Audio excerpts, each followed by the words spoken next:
Bom dia aí, caro amigo. Estou aqui mais uma vez para juntos analisarmos aqui a questão da hermenêutica. É provável que você já tenha ouvido dessa palavra, mas ela tem a ver com a arte e a ciência de interpretação de textos. E no dia de hoje eu parei um pouquinho, esses minutinhos, reservei para partilhar consigo como é que você pode tirar maior proveito no estudo da Bíblia, aprofundar mais os aspectos bíblicos. Então aqui eu reservei a epístola que o apóstolo Paulo escreveu aos Tessalonicenses.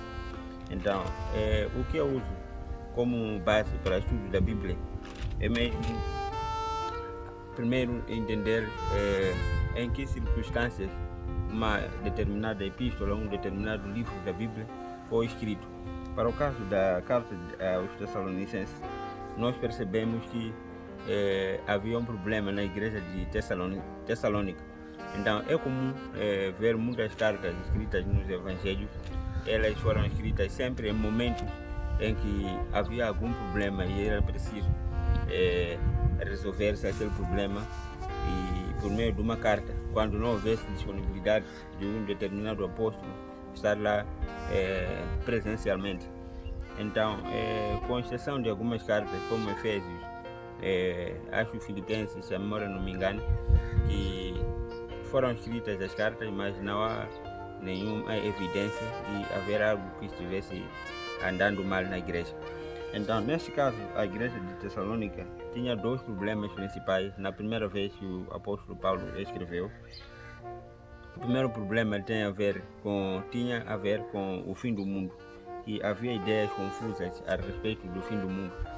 Acreditava-se que Jesus apenas se manifestaria àqueles que estivessem vivos na vinda de Jesus Cristo.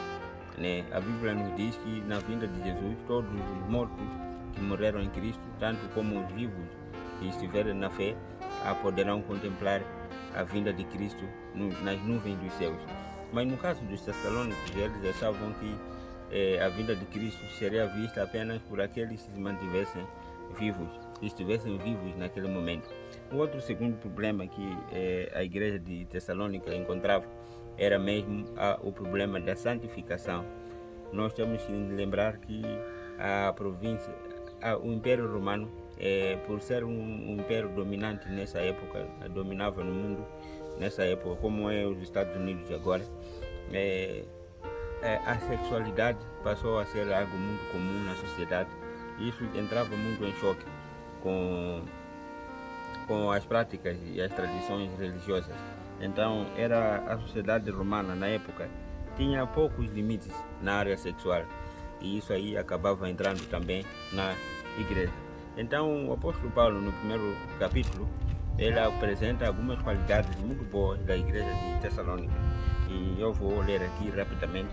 No versículo 2 do capítulo 1 diz o seguinte: damos sempre graças a Deus por todos vós, mencionando-vos em nossas orações e sem cessar, recordando-nos diante do nosso Deus e Pai da operosidade da vossa fé, da abnegação do vosso amor e da firmeza da vossa esperança. Eu quero me basear somente nessa passagem.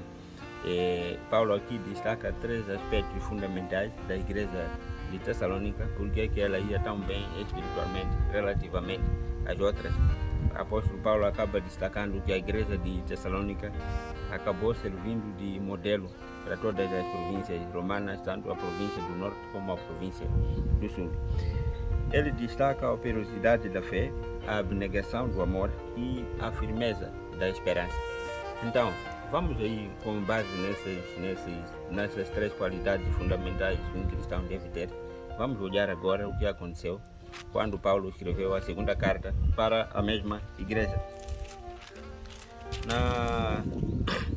No capítulo 1 também, a partir do versículo 3 da carta escrita por Paulo aos Tessalonicenses, irmãos, cumpre-nos dar sempre graças a Deus no tocante a vós outros, como é justo, pois a vossa fé cresce sobremaneira e o vosso mútuo amor de uns para com os outros vai aumentando, a tal ponto que nós mesmos nos gloriamos de vós nas igrejas de Deus, à vista da vossa constância e de vossa fé, em todas as vossas perseguições e nas tribulações que suportais. Nós aqui vemos o apóstolo Paulo destaca também as qualidades fundamentais da igreja de Tessalônica, já na segunda carta, que foi escrita aí alguns meses depois de ter escrito a primeira carta. Não passou um ano e o apóstolo Paulo escreveu esta carta. Nessas qualidades fundamentais que agora Paulo destaca na igreja de Tessalônica, se você prestar muito bem atenção, você há de ver que está a faltar um elemento fundamental. Paulo destacou no verso 3 que a fé dos tessalonicenses crescia sobremaneira e também destacou o mútuo amor que se verificava aí entre os tessalonicenses. São mesmas qualidades que destacam-se na primeira epístola, mas na segunda epístola nós vimos que está a faltar uma qualidade fundamental, que é a esperança, e Paulo citou na primeira epístola. Então, o que é que pode ter acontecido nesta passagem em Paulo não ter tirado a esperança? Foi mesmo porque Paulo, quando escreveu a primeira carta, os problemas na igreja de Tessalônica agravaram praticamente. Então, isso impeliu a Paulo a escrever uma nova carta, endereçando aí algumas orientações para corrigir algumas heresias que estavam sendo introduzidas na igreja. Na igreja de Tessalônica havia alguns falsos mestres que introduziam aí doutrinas erradas, escreviam cartas, como posso dizer, cartas falsas em nome de Paulo e introduzindo aí as suas doutrinas. E você pode imaginar aí como é que a igreja, o povo ficava confuso em Paulo escrever algumas orientações e depois receberem outras supostas cartas com orientações diferentes. Mas as orientações que recebiam desses falsos mestres com a assinatura de Paulo foi mesmo um dos impactos que trouxe, era de que o ensinamento que recebiam era de que Cristo já não viria nas nuvens dos céus como havia sido ensinado, e que Cristo já havia retornado espiritualmente, estava no meio dos tessalonicenses espiritualmente. Então aí, por isso que Paulo nessa segunda epístola, por exemplo, no capítulo 2, também no verso 2, Paulo escreve o seguinte: aqui não vos demovais da vossa mente com facilidade, nem vos perturbeis, quer por espírito, quer por palavra, quer por epístola, como se procedesse de nós, supondo que tenha chegado o dia do Senhor. Está a ver aí? E Paulo diz que os tessalonicenses não deviam se demover da vossa mente, quer por palavra, quer por epístola, como se essa epístola tivesse vindo dos apóstolos de Paulo, e dizendo que Cristo o dia do Senhor já havia chegado. Então esse é o problema fundamental que se encontrou na igreja de Tessalônica depois de Paulo ter escrito a primeira carta. E você percebe aí que, com base nas heresias que os falsos mestres introduziram na igreja, a esperança do povo na vinda de Cristo acabou cessando, porque eles acreditavam que Cristo já havia voltado espiritualmente. Então, espero que você tenha gostado desse tema sobre a hermenêutica. Mas nós percebemos aqui que Paulo, no segundo destacamento das qualidades da igreja de Tessalônica, ele aí extraiu a esperança, porque essa qualidade já não estava disponível aí entre a população, entre o povo que aguardava a vinda de Cristo. Então é importante nós prestarmos atenção no estudo da Bíblia a esses pequenos detalhes, porque eles enriquecem aí a nossa experiência com a Bíblia.